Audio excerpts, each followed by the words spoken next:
compartimos el paradigma, la visita del profe y del compañero, según el ámbito donde se esté moviendo. Daniel Steime, muy buen día, ¿cómo te va? Buen día, ¿cómo estás? ¿Qué tal?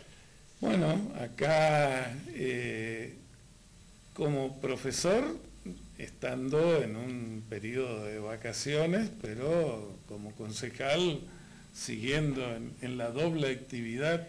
Así es, estamos en el periodo de receso escolar, también con actividades en el instituto, pero actividades de mejora edilicia, pero bueno, eso es, no implica, digamos, la obligación del horario regular que uno tiene que, digamos, disponer para esa tarea, así que estamos en el receso.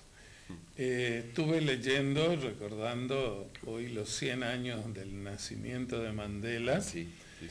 Una de sus frases dice: la educación es el arma más poderosa que se pueda usar para cambiar el mundo. Llevémoslo a eso, a nuestra realidad argentina, a nuestra realidad acá en nuestra provincia. ¿Qué pensás vos de ese instrumento? Bueno, yo creo que una educación puede servir para transformar, pero también puede servir para sostener y conservar instancias absolutamente injustas, así que también hay que pensar en que Mandela está planteando la educación como un elemento de transformación, la educación como un elemento que nos permite justamente mejorar las condiciones de existencia. Y ahí sí, por supuesto, creo totalmente y coincido en que esa educación que sirve para liberar, que sirve para emancipar, que es el término que por ahí usamos en este tiempo, quienes hemos leído a Jacques Rancière y su famoso maestro ignorante, creemos que la educación puede servir para emancipar en tanto y en cuanto nos permita tomar en nuestras manos la posibilidad de pensar por nosotros mismos, de actuar con compromiso en la sociedad, de actuar básicamente comprometiéndonos y solidariamente con los demás, intentando construir con otros eso que se llama una mejora en torno de lo común, en torno de aquello que es de todos y que es para todos, ¿no? Sí, coincido con esa frase de Mandela, y qué buen homenaje para alguien como Mandela a 100 años, justamente en este centenario de su nacimiento, justamente poder recordarlo a partir de esta idea tan potente acerca de la educación. En algún tiempo, cuando estaba en el Instituto del Profesorado, estudiando filosofía y pedagogía, después se cerró lo cerraron, Sí. pero teníamos gran entusiasmo con Paulo Freire y la educación como práctica de la libertad. Sí. ¿Qué opinión, qué comentario te merece toda esa línea? No sé qué vigencia tiene ahora. Yo creo que, Freire de hecho sigue siendo por lo menos en nuestra tradición pedagógica, sigue siendo un elemento muy importante.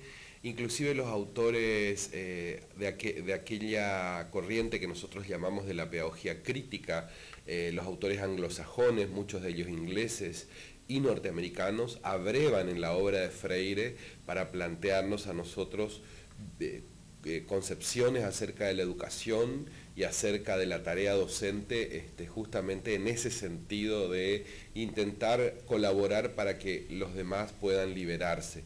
¿Y qué significa liberarse? Bueno, básicamente liberarse de las estructuras sociales que oprimen, que constriñen, que constipan toda posibilidad justamente de desarrollarnos, de ser, también las estructuras socioeconómicas injustas. Digo, hay una denuncia ahí en Freire. De hecho, él, creo que toda esta producción que él hace, esta producción teórica, tiene que ver sobre todo con haber visibilizado a los más pobres entre los pobres en Brasil, aquellos que ni siquiera habían accedido a la lectura y la escritura, y con sus famosos círculos de lectura logra incorporarlos al mundo de la palabra escrita y al mundo de la lectura. Digo, la obra de Freire es una obra recurrente, por lo menos para la formación docente hoy.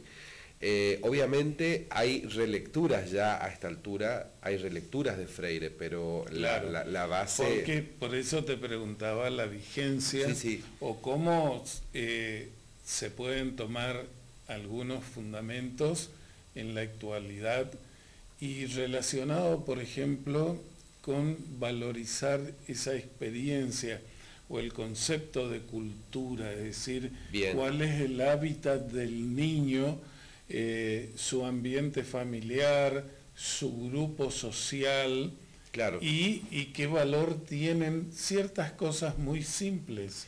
Bien, un dato. Tengo gente amiga en Brasil que de pronto me dicen, ustedes en Argentina leen más a Freire que nosotros en Brasil.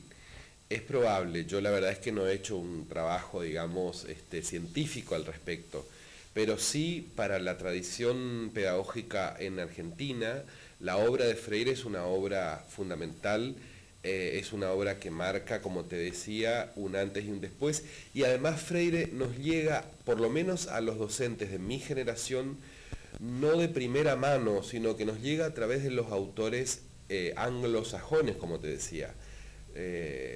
Carr, Kemis, Stenhouse, son autores que desde el campo de los estudios del currículum, de los estudios, Connell, por ejemplo, y su teoría de la justicia curricular, digo, son autores que, digamos, al ser traducidos al español del inglés y después llegan a nuestra tradición, en realidad ahí nos damos cuenta que están abrevando en la obra de Paulo Freire. A mí me parece muy interesante este respeto de la obra de Freire por el concepto de cultura como aquello que nos reporta identidad. Cultura no significa solamente la alta cultura, no significa solamente... O el concepto exacto, clásico, enciclopedista de... Porque además, vos fíjate que hoy ponés en la computadora, googleás lo que sea, antes vos, primero... Alguien tenía que decirte, mirá Daniel, andá y buscá tal libro en tal cosa. Después, si tenías la suerte de que estuviera al alcance, después encontrar esa información. Hoy lo que vos quieras dentro de los temas, vas escribiendo en Google y te aparecen un montón de cosas. Tiene sus pros y tiene sus contras. Así es. Porque es tanta esa catarata de información que cómo orientás vos qué es lo importante. Bien, por un lado entonces esta idea de que la cultura no puede ser concebida como sinónimo de lo culto solamente, claro. Lo culto como aquello que está vinculado al cultivo de ciertas disciplinas, sobre todo del arte, de las humanidades, de la filosofía, de la literatura, pero digo, esta idea de que todos tenemos cultura y que cultura es el modo de ser idiosincrático o idiosincrásico que tiene una comunidad, que tiene un determinado grupo social. Fíjate en el que cada uno está inserto. Eso que vos estás diciendo, la gente más sabia siempre te saca ejemplos del hombre más simple. Así es. En su actividad cotidiana, cuál es la cultura de él y cuál es la enseñanza que le transmite, ya sea en valores humanos, en comportamiento, en respeto a la naturaleza. Efectivamente. Que no es buscar, no es que seas superior porque tenés acceso a una tecnología. Ahí vos dijiste algo que es clave en este siglo. Me corro un poquito de Freire. Hay un autor portugués que se llama de Sousa Santos, actualmente es una referencia para el campo, sobre todo para el campo del pensamiento, ¿no? Pero de Sousa es sociólogo, da clases en Coimbra y bueno, dicta conferencias por todo el mundo. Actualmente estuvo a propósito de los 100 años de la reforma universitaria, se realizó la CRES, la Conferencia Regional de Educación Superior en Córdoba, precisamente hace un mes atrás, y él estuvo dando varias conferencias allí. Y él dice que justamente uno de los grandes desafíos que tenemos en este presente es poder pensar esto que es la casa común, que es la cuestión del cuidado del ambiente, del cuidado ecológico, si querés, ¿no? Sí. Y es ahí donde hay que recuperar, dice él, los saberes de, justamente, de esta sabiduría popular que tiene la comunidad. Dice que el hombre común, el hombre sencillo, tiene un vínculo con la naturaleza que es absolutamente respetuoso en relación a, por ejemplo, otras formas de elaboración intelectual, de quienes han pasado por otras formas de elaboración intelectual que por ahí arrasan, y bueno, los resultados están a la vista, ¿no? Para ponerlo en términos prácticos, tenemos que cerrar porque...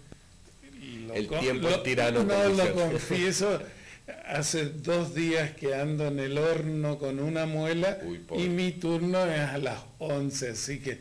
Pero vos fíjate cómo sale espontáneamente la charla, porque vos estás hablando de esa cultura y cerramos, nada más que el título, el tratamiento de los residuos sólidos que trataron. Sí.